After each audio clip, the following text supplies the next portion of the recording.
Koalisi Tim Deklarator dan Presidium mempertanyakan usulan PJ Gubernur melalui Undang-Undang Otsus. Menpora buka Porwanas 13 tahun 2022 di Malang.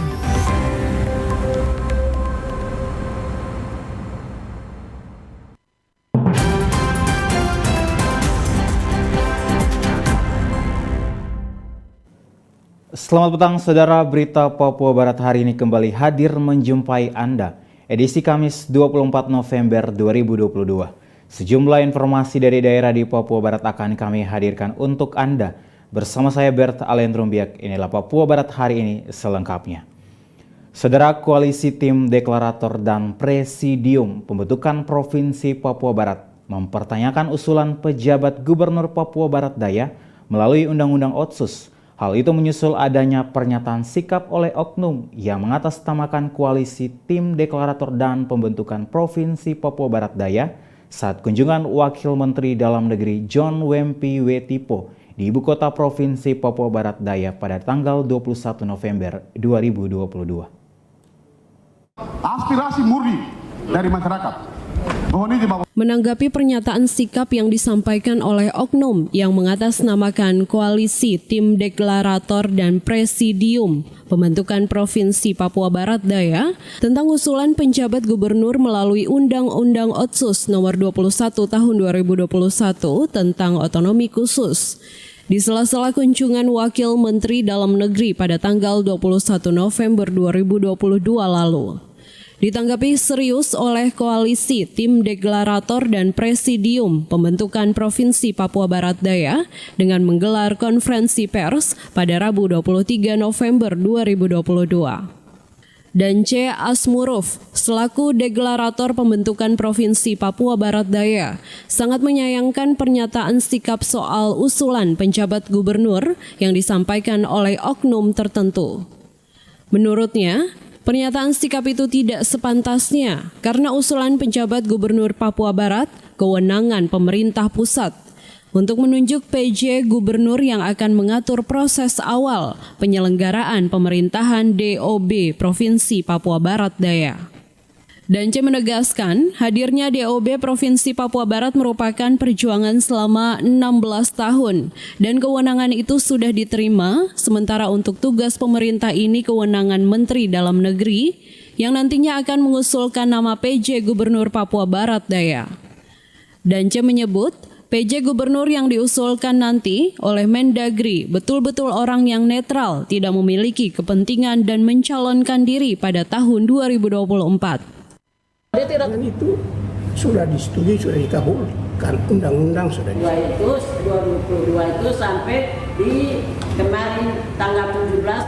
Pernyataan seperti Pak Yanto Wijit kemarin itu, pernyataan saya merasa bahwa kami sebetulnya itu salah sedikit, dalam arti kami harus bersyukur pada pemerintah pusat. Karena kami berjuang bareng sampai 16 tahun. Perjuangan itu sudah disetujui, sudah dikabulkan, undang-undang sudah disetujui. Kenapa? Kita harus bikin pernyataan memaksakan pemerintah untuk minta kita harus jadi caretaker gubernur. Wewenang kita sudah terima. Berarti tugas pemerintah pusat dalam hal ini Menteri Dalam Negeri Wamen yang mengatur administrasi.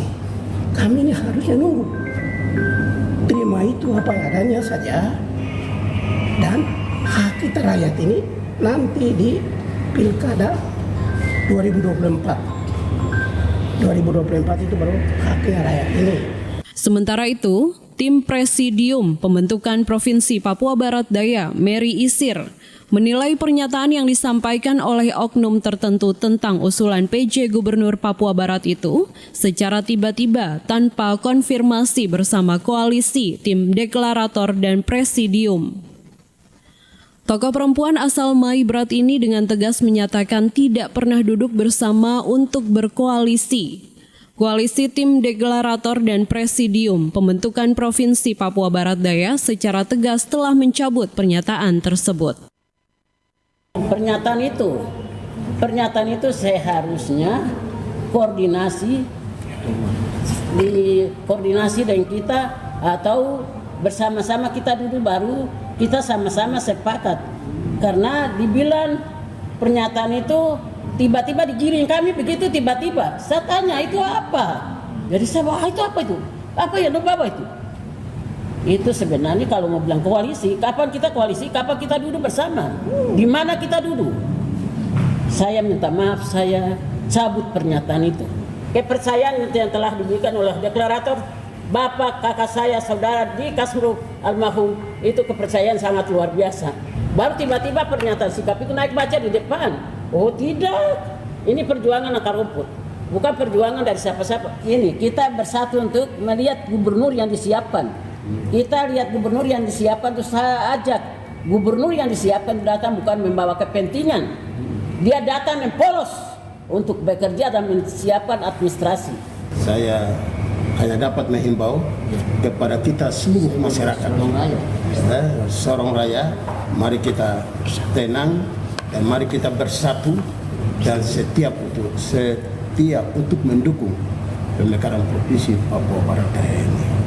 Provinsi ini hadir di sini provinsi yang ke-38. Saya harapkan untuk provinsi ke-38, provinsi yang baru ini kita harus jaga dia dengan baik. Seluruh komponen yang mau bekerja, mau masuk harus diterima dengan baik dan mereka masuk kerja dengan baik. Jadi jangan jadi rebutan atau jangan lagi rebutan atau ya bicara sana bicara sini, tapi mari lakukan sama-sama. Dari Kota Sorong, Michael Jasman melaporkan. Saudara, dalam rangka menyiapkan sumber daya manusia sebagai pengelola laboratorium yang sesuai dengan standar pelayanan, Balai Pembenihan dan Proteksi Tanaman Perkebunan Dinas Tanaman Pangan Hortikultura dan Perkebunan Provinsi Papua Barat melakukan kerjasama dengan Fakultas Pertanian Universitas Papua. Bagja Venetruma SPMSI disilakan. Kerjasama yang dilaksanakan berupa kegiatan Bintek yang berlangsung di ruang rapat Fakultas Pertanian Universitas Papua menjadi pilihan karena banyak sumber daya manusia yang sudah dididik dan siap bekerja. Sedangkan Balai Pembenihan dan Proteksi Tanaman Perkebunan, Dinas Tanaman Pangan Hortikultura dan Perkebunan Provinsi Papua Barat memiliki fasilitas laboratorium sehingga sebagai satu kesatuan yang tidak terpisahkan harus berkolaborasi. Sesuai visi Balai, yaitu pelayanan optimal di bidang perbenihan dan proteksi tanaman perkebunan, di mana dengan keterbatasan sumber daya manusia yang kami miliki dalam rangka menunjang seluruh pelayanan, saat ini proses tersebut masih belum berjalan dengan baik karena belum tersedianya tenaga fungsional seperti pengawas benih tanaman, petugas Brigade Proteksi Tanaman dan pengamat organisme pengganggu tanaman, dan juga tenaga fungsional pengelolaan laboratorium sesuai standar. Dekan Fakultas Pertanian, Obaja Venetruma, dalam sambutannya mengatakan standarisasi SDM harus semua memiliki hal yang sama agar tidak menjadi ketergantungan kepada seseorang saja. Tahun 2022, Fakultas Pertanian akan mendorong laboratorium fakultas naik kelas ke laboratorium pengujian. Namun keterbatasan dana sehingga hal tersebut belum bisa dilaksanakan. Dalam proses pembelajaran tentang pelayanan laboratorium terus dilakukan. Melalui kerjasama dengan pemerintah Provinsi Papua Barat, diharapkan Fakultas Pertanian dapat berkolaborasi sebagai mitra. Bagian dari standarisasi SDM, ya, jadi harus semua punya standar yang sama. Kalau si A tidak masuk, si B juga bisa bikin barang yang sama baiknya. Jadi si A berangkat latihan di Bandung, dia tidak boleh pergi ke Bandung. Begitu. Kalau kita punya kasus banyak koperasi ada di dalam tas noken, begitu. Itu tidak boleh terjadi. Semua orang harus bisa menduplikasi pekerjaan dengan standar yang sama baiknya. Jadi saya ajak kita. Kami memang dorong, kami punya lab, tahun ini kita harusnya dapat bantuan untuk meningkatkan lab kita ke lab pengujian. Tetapi karena serapan anggaran dan sebagainya, kemudian dana itu tidak cukup untuk kita punya lab mengarah ke sana. Kita sedang belajar ISO 17025 2017 tentang pelayanan lab. Saya kira itu juga harus jadi dorongan kita semua. Kalau seandainya Balai Benih dari sisi dukungan Pemda itu cukup kuat, bisa menyelenggarakan ini, kan kita bisa nempel di situ ya. Fakultas Pertanian bisa nebeng. Jadi kemudian kita di dalam ini kan efisiensi penggunaan anggaran pemerintah. Sana pemerintah, layanan pemerintah, sini juga layanan pemerintah. Kita bisa titip mahasiswa kita berpraktek di sana dan kemudian itu masuk sebagai bagian dari laboratorium mitra kita. Ini kerja efisien yang kemudian akan bermanfaat besar buat kita semua. Kepala Balai Pembenihan dan Proteksi Tanaman Perkebunan, Dinas Tanaman Pangan Hortikultura dan Perkebunan Provinsi Papua Barat, Charles Jembise, dalam arahannya mengatakan, saat ini kita sudah memiliki laboratorium, namun kita kekurangan sumber daya manusia. Dengan adanya kegiatan yang dilaksanakan, diharapkan dapat mendorong staf dan juga tenaga guru lepas untuk bersama mengelola laboratorium yang kita miliki. Kegiatan perbenihan yang unsur strategis pada balai, maka dukungan laboratorium ini bisa berjalan secara optimal. Sehubungan dengan hal tersebut, perlu adanya dorongan fasilitas tenaga laboratorium ini. Jadi kita sudah punya alat lab, tenaga kita kurang. Nah, tenaga kita ini kan masih tenaga staf yang masuk. Kita kan harus punya analis lab dan segala macam. Itu kita upayakan untuk kalau boleh itu ada. Dengan adanya Bintek ini, staf-staf kita yang ada dan juga tenaga guru lepas yang kita masuk ini, kami bisa dorong ke sana. Tidak terlepas bahwa nanti kalau ada lagi rekrutmen tenaga ASN, kami berusaha untuk berkomunikasikan dengan di badan kepegawaian, kalau boleh ini ada masuk sebagai tenaga-tenaga fungsional gitu. Sebagai unsur operasional yang menangani pembenihan dan tanaman perkebunan di Papua Barat, tahun 2022 proses pembenahan laboratorium telah dilakukan, serta mengelola kebun induk dan kebun koleksi. Yang semuanya itu terdapat 3 komoditi yang selanjutnya akan dikembangkan terus. Jimmy Tabisu, TVRI Papua Barat melaporkan. 2, 3.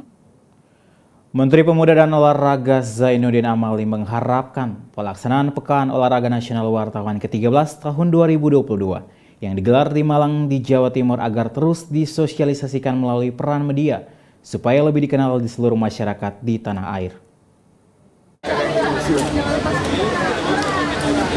Pekan Olahraga Wartawan Nasional Porwanas 2022 di Malang, Jawa Timur resmi dibuka secara seremonial di Graha Cakrawana Kampus Universitas Negeri Malang pada Senin 21 November 2022. Pembukaan Porwanas 2022 Jatim itu dibuka langsung oleh Menteri Pemuda dan Olahraga Republik Indonesia Zainuddin Amali yang diikuti ribuan wartawan dari berbagai provinsi yang ada di Indonesia. Zainuddin Amali dalam sambutannya menyampaikan, tanpa keikutsertaan dari para jurnalis dan dari SIWO PWI, maka tidak mungkin desain olahraga nasional bisa disosialisasikan ke seluruh pelosok tanah air.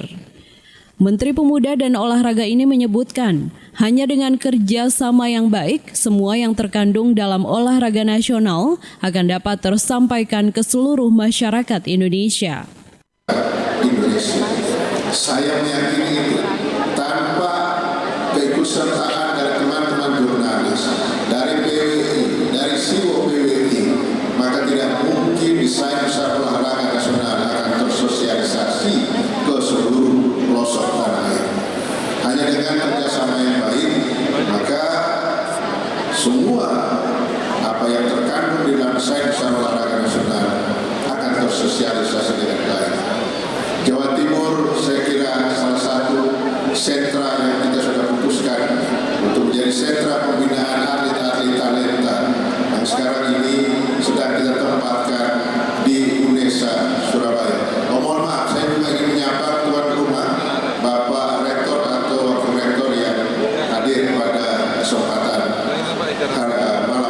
Ketua PWI Pusat Atal Depari mengatakan, ini salah satu puncak prestasi atlet-atlet Perwanas di Kota Malang.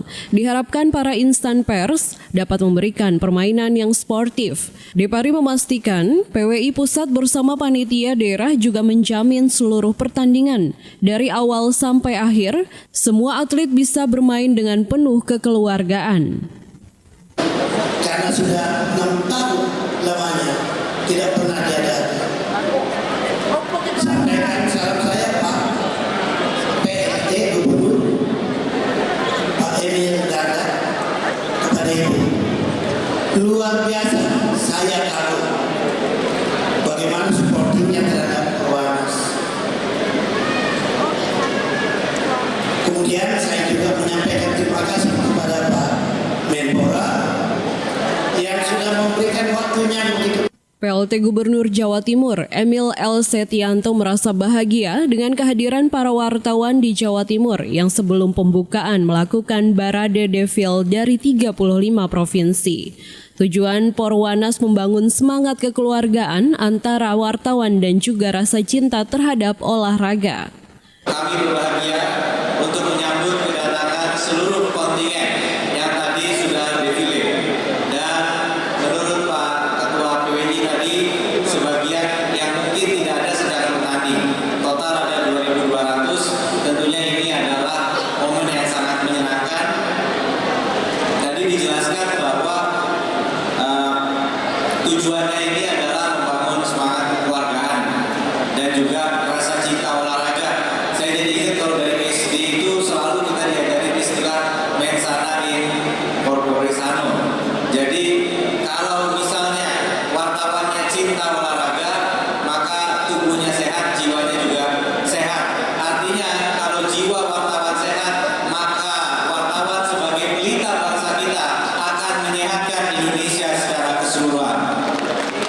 Inilah yang sangat penting, walaupun tadi juga sempat capotok dan tadi kami beliau dengan Pak Kusnadi. Ini kalau ada berita kira-kira di tengah pertandingan ditarik mundur dan ikutan para atletnya gitu ya, karena ada berita strategis misalnya. Sementara itu, wartawan yang mengikuti Porwanas di Malang, Jawa Timur sebanyak 2.200 orang dari 35 provinsi, ditambah kekhususan dari PWI Surakarta. Dari Kota Malang, Natalindo Kerewai, TVRI Papua Barat melaporkan.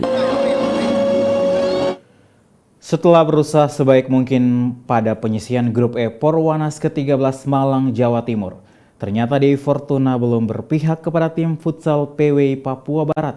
Setelah dikalahkan oleh tim futsal Sulawesi Utara pada pertandingan Senin 21 November, kegagalan kembali menerpa tim futsal Papua Barat setelah kembali dikalahkan oleh tim futsal dari Sulawesi Tenggara pada pertandingan hari kedua Selasa 22 November.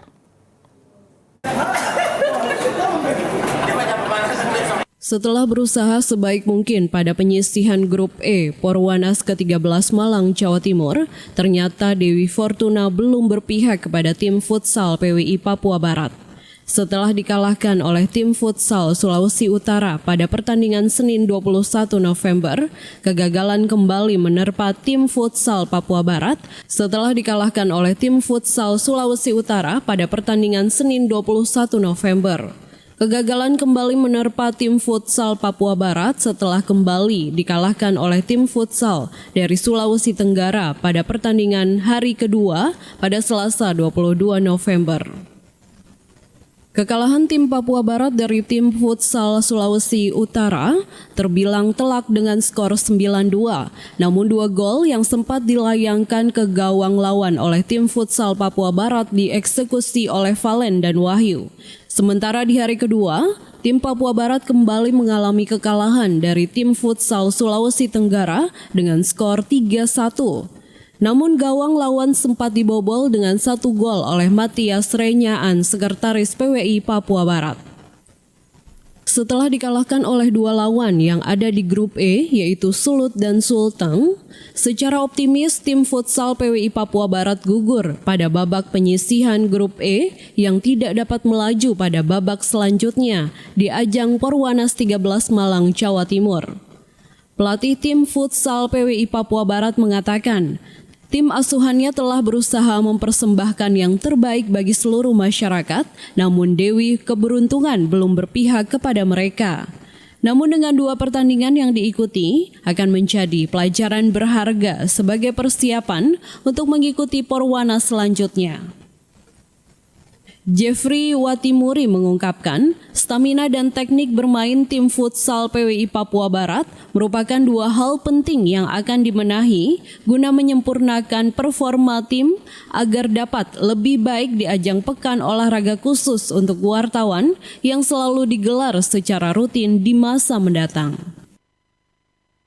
Papua Barat sudah memberikan yang terbaik. Tim futsal Papua Barat luar biasa. Untuk hasil yang kami terima dari 2 kali permainan ini, ya itu menjadi motivasi bagi tim futsal Papua Barat, khususnya teman-teman yang baru saja bermain. Untuk hasil dari ini, saya pikir tidak ada yang tidak ada yang perlu dikoreksi banyak, hanya saja terkait dengan stamina dan teknik. Itu saja yang masih kita kedepannya, semoga apa yang menjadi kekurangan hari ini bisa diperbaiki untuk Porwanas ke depan berikutnya. Sementara itu, ada kejadian yang dialami tim futsal PWI Papua Barat pada laga kedua melawan tim Sulawesi Tenggara, yaitu cedera kiper tim Papua Barat akibat terkena bola dan sudukan siku dari tim lawan. Bagus Wicaksono sempat terjatuh dan mendapat pertolongan tim medis, bahkan sempat dibopong keluar lapangan pertandingan dan diberi oksigen. Namun setelah beberapa saat, wartawan dari media Radar Sorong ini kembali pulih namun tidak dapat melanjutkan pertandingan hingga akhir. Intinya kena lutut. Kena lutut terus? Tapi sampai kena dikasih oksigen itu? Apakah ada yang sesak napas atau bagaimana? Iya, ada kena sesak. Sesak. Akibatnya tadi apa? Bola kena dada atau? Kena dada. Oh, dada ya. Tapi sekarang sudah baikan. Dari Kota Malang, Natalindo Kerewai, TVRI Papua Barat melaporkan. Sebanyak 47 atlet yang terdiri dari 24 kelas perorangan dan 23 bergu yang berasal dari 30 provinsi berlaga pada putaran awal menuju putaran kedua dari total 6 putaran yang dipertandingkan pada cabang olahraga catur di Pekan Olahraga Wartawan pada Perwarnas ke-13 Malang, Jawa Timur pada hari kedua. Tim catur PWI Papua Barat yang baru pertama kali mengikuti cabur ini menerjunkan 5 atlet yang turun pada kelas perorangan dan kelas beregu. Untuk kelas beregu, tim catur Papua Barat ditantang tim DKI Jakarta. Sementara untuk kelas perorangan, atlet Papua Barat Franz Weking ditantang atlet Sipri Saiko dari PWI Provinsi Nusa Tenggara Timur. Meskipun sempat kalah dari NTT, namun di pertandingan selanjutnya, Franz Weking mendapat keberuntungan karena menang atas lawannya Amunudin Silalahi asal PWI Bangka Belitung yang tidak mengikuti pertandingan sehingga melaju ke babak ketiga. Hal yang sama juga terjadi pada kelas beregu sehingga tim catur beregu Papua Barat lolos dan melaju pada babak ketiga yang akan dipertandingkan pada Rabu 23 November di Hotel Kartika Wijaya Batu, Malang, Jawa Timur. Koordinator tim cabang olahraga catur Papua Barat mengatakan optimis timnya akan memberikan yang terbaik bagi masyarakat melalui ajang Porwanas ke-13 Malang, Jawa Timur. Kami, saya sendiri sebagai koordinator catur Papua Barat, Porwanas ini atlet catur sendiri ada 5 orang ya. Sudah tidak terdaftar, namun yang hari ini ikut bermain itu kita terdiri 2 kategori beregu dan kategori perorangan. Perorangan 1 orang, dan beregu 3 orang. Dan kita beregu tadi sudah bermain, demikian juga dengan perorangan. Beregu tadi melawan NTT dan masih 5 kali pertandingan lagi. Tadi tadi kalah di putaran pertama dan pertandingan tadi. Kita beregu, demikian juga tadi putaran pertama kita kalah untuk beregu yang pertama, sementara dua lainnya tidak hadir. Tapi kita masih 5 kali pertandingan lagi. Kita berharap di 5 kali pertandingan, 4 kali pertandingan ini kita bisa ada poin. Harapan untuk PBI terkait KKNKS ini kan harus ada latihan, ada bertanding dengan ini pertandingan secara ini dulu. Harapan PBI seperti apa? Bagian ini yang memang kemarin kita kurang koordinasi, komunikasi dan juga pelatihan, training untuk kemudian bisa memiliki. Tapi ya syukur puji Tuhan di sini bukan saja kita bertanding tapi menjadi ajang silaturahmi untuk mempertemukan seluruh wartawan di Indonesia. Di sini kita juga menambah pengetahuan tentang olahraga, berbagai jenis olahraga yang ini termasuk catur yang sebenarnya kita harus butuh pengetahuan seperti ini banyak lagi. Harapan kita ke depan untuk pewarna 14 PBI lebih ada training agar Papua Barat juga bisa mengisi dan mungkin bisa menang dalam setiap perlombaan yang ada termasuk catur. Tim catur PWI Papua Barat sendiri hanya menerjunkan 2 orang atletnya pada cabang catur di Malang, Jawa Timur. Dari Kota Malang, Jawa Timur, Natalindo Kerewai, TVRI Papua Barat melaporkan. Saudara, Universitas Papua kembali mewisudakan lulusan program Magister Sarjana dan Diploma periode 1 tahun akademik 2022-2023. Rektor Universitas Papua Meki Sagrim berpesan kepada alumni agar mempromosikan di Universitas Papua sebagai pendidikan yang mengembangkan SDM di tanah Papua. Rabu 23 November 2022, Universitas Papua kembali mewisudakan 423 wisudawan wisudawati yang tergabung dalam lulusan program Magister, Sarjana, dan Diploma periode 1 tahun akademik 2022-2023. Fakultas dan prodi yang diwisudakan yaitu Pasca Sarjana, Fakultas Pertanian, Fakultas Teknologi Hasil Pertanian, Fakultas Peternakan, Fakultas Perikanan dan Ilmu Kelautan, Fakultas Kehutanan, Fakultas Matematika dan Ilmu Pengetahuan Alam, Fakultas Ekonomi dan Bisnis, Fakultas Sastra dan Budaya, Fakultas Teknik, Fakultas Keguruan dan Ilmu Pendidikan, Fakultas Kedokteran, dan Fakultas Teknik Pertambangan dan Perminyakan.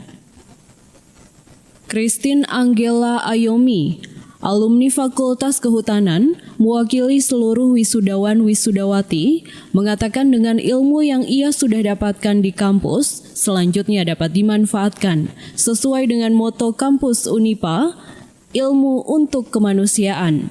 Dimanfaatkan dan dijaga sesuai dengan janji wisudawan yang telah kita ikrarkan bersama tadi. Sebagaimana moto kampus kita, ilmu untuk kemanusiaan. Para undangan yang saya hormati dan wisudawan. Rektor Universitas Papua, Meki Sagrim, dalam arahannya berharap kepada semua alumni Universitas Papua harus mensosialisasikan kepada masyarakat di tanah Papua bahwa Universitas Papua merupakan salah satu universitas untuk pengembangan SDM di tanah Papua. Ditambahkan Unipa telah berkontribusi menciptakan sumber daya manusia Papua, diharapkan kepada pemerintah dapat mendukung, sehingga fasilitas pendukung di Universitas Papua dapat dibantu. Kalau Ibu Bapak sekalian harus berikan buku kenangan, terutama para alumni punya kewajiban untuk baca kata itu dan mensosialisasikan dan juga menyebarluaskan kepada semua khalayak, khususnya masyarakat yang ada di tanah Papua ini, ya, tanah Papua. Tanah Papua berarti Provinsi Papua Barat, 3 provinsi baru itu di Provinsi Papua, ya, Papua Tengah, Papua Pegunungan, Papua Selatan, dan juga kita di Provinsi Papua Barat, termasuk di dalamnya Provinsi Papua Barat Daya, ya, yang sudah diundangkan pada tanggal 17 yang lalu. Ya, kita sampaikan kepada mereka semua bahwa Universitas Papua merupakan salah satu jawaban untuk pengembangan SDM di tanah Papua. Karena standar penyelenggaraan pendidikan tinggi sesuai dengan standar nasional pendidikan tinggi atau SNMPTN sudah terpenuhi dengan diakreditasinya program studi ini. Jadi ada 2 program studi yang diakreditasi dengan predikat baik sekali, yaitu program studi S1 Biologi dan S2 Ilmu Peternakan. Ya, pada Fakultas Keguruan Ilmu Pendidikan. Walaupun selama ini memang kami berkontribusi, Unimba juga berkontribusi di Fakultas Keguruan Ilmu Pendidikan ini, yang jadi guru kimia, guru biologi, guru matematika, kemudian guru fisika, guru bahasa Inggris, bahasa Indonesia. Dalam program studi ini kita sudah mencetak sarjana-sarjana yang jadi guru. Ya, kita sudah hasilkan. Tapi Bapak sekalian, kita menghadapi kendala juga tidak sedikit. Mahasiswa kita boleh terima banyak, tapi fasilitas yang tersedia sangat terbatas. Dan tempat mahasiswa kuliah. Jadi Pak Dedaida dari Fraksi Otonomi Khusus bicara dengan pemerintah daerah itu, Universitas Papua itu undang-undang otonomi khusus itu. Ya, bicara sinang jalan demo saya lagi. Pada periode 1 tahun akademik 2022-2023, jumlah wisudawan dan wisudawati yang mendapat predikat pujian sebanyak 17 orang. Sangat memuaskan sebanyak 205 orang, memuaskan 80 orang, dan tanpa predikat 121 orang. Jimmy Tabisu, TVRI Papua Barat melaporkan. Saudara, pada HUT Kota Fak-Fak ke-122 tahun, Pejabat Gubernur Papua Barat Paulus Waterpau mengunjungi Pulau Tubir Seram. Paulus Waterpau berharap wisata Tubir Seram harus menjadi tempat wisata yang menarik untuk dikunjungi. Rabu 16 November 2022, Penjabat Gubernur Papua Barat Paulus Waterpau didampingi Bupati Kaimana, Bupati Fak-Fak, Sekda serta Forkopimda melakukan kunjungan ke Pulau Tubir Seram. Kegiatan tersebut bertepatan dengan HUT Kabupaten Fak-Fak yang ke-122 tahun. Kedatangan rombongan diarak menggunakan kapal dari kota Fak-Fak menuju ke Pulau Tubir Seram. Setibanya di pulau, rombongan penjabat gubernur disambut dengan pengalungan bunga pala dan beberapa tarian, yaitu tarian dayung. Selanjutnya, rombongan menuju ke Tugu Tubir Seram, yang di puncaknya terdapat patung Grapangit Gewap, salah satu tokoh di Kabupaten Fak-Fak. Penjabat Gubernur Papua Barat Paulus Waterpau saat diwawancarai mengatakan semangat pendahulu di Kabupaten Fak-Fak sangat luar biasa karena mereka memberikan semangat hidupnya sehingga Fak-Fak saat ini bisa berkembang dan maju. Lebih lanjut disampaikan, Pulau Tubir Seram merupakan daerah yang potensial untuk wisata budaya dan religi. Diharapkan ke depan, pemerintah daerah dapat mengembangkan potensi wisata di Pulau Tubir Seram. Ya, Tubir Seram penuh dengan makna sejarah ya. Karena saya tahu mula-mula kabupaten ini akan dilahirkan abad 18 ya, itu 1898 ya. 1898. Yang kemudian diciptakan 1990. Iya. 1890. Jadi sekarang berusia 122 tahun. Iya, 1900 ya. Tapi sesungguhnya 1898. 1898. Ya. Jadi sebenarnya 124 tahun sebenarnya kabupaten ini. Tapi oke, sudah disahkan menjadi 122 tahun. Jadi ini Tubir Seram ini di mana ada masyarakat asli bermarga Gewap. Ya. Bapak siapa? Gerpane Gewap. Kelapangit Gewap. Beliau yang dulu menyatakan akan melawan penjajahan, yaitu Belanda. Itu di abad 18. Artinya memang kalau saya lihat semangat perjuangan nenek moyang kita dulu ya, itu luar biasa untuk menyatakan diri bahwa mereka ingin bebas merdeka dan membangun hidupnya seperti sekarang yang kita alami, anak cucu keturunan ini ya. Jadi saya pikir ini daerahnya juga potensial untuk jadi wisata. Terus wisata sejarah, wisata budaya alam, Injil, semua ada di sini. Jadi artinya nanti kita bangun sama-sama. Pak Bupati sudah lapor sama saya tentang bagaimana kebutuhan yang sedang direncanakan oleh pemerintah Kabupaten Fakfak untuk memperindah, mempercantik Tubir Seram ini. Saya pikir itu kita harus dukung. Udin Hindom, Mayor Tubir Seram, mengatakan untuk makna Tugu Seram dibangun di Pulau Tubir Seram agar setiap generasi muda dapat mengetahui dan dikenang sebagai pahlawan dari Kabupaten Fakfak. Baik terkait dengan Tugu Kelapanya Kewap, beliau pada masa itu melawan daripada penjajah kita. Akhirnya beliaunya dibunuh, sehingga dari situlah kami masyarakat Kota Fakfak atau Kampung Lama Tubir Seram menginginkan membangun tugu pada di pulau ini, sehingga dari zaman ke zaman sampai ke anak cucu bisa terus dikenangkan bahwa itulah kita punya pahlawan kita, Kelapanya Kewap. Baik, saya kira itu ya. Di akhir kunjungan, rombongan penjabat Gubernur Papua Barat dijamu dengan minum kopi negeri serta makan-makan bersama dengan masyarakat Kota Fakfak. Jimmy Tabisu, TVRI Papua Barat, melaporkan. Kepala Kepolisian Papua Barat Irjen Pol Daniel Tahimorang Silitonga jalin silaturahmi dengan tokoh masyarakat, tokoh agama dan santri pesantren Salafiyah di distrik Pravi.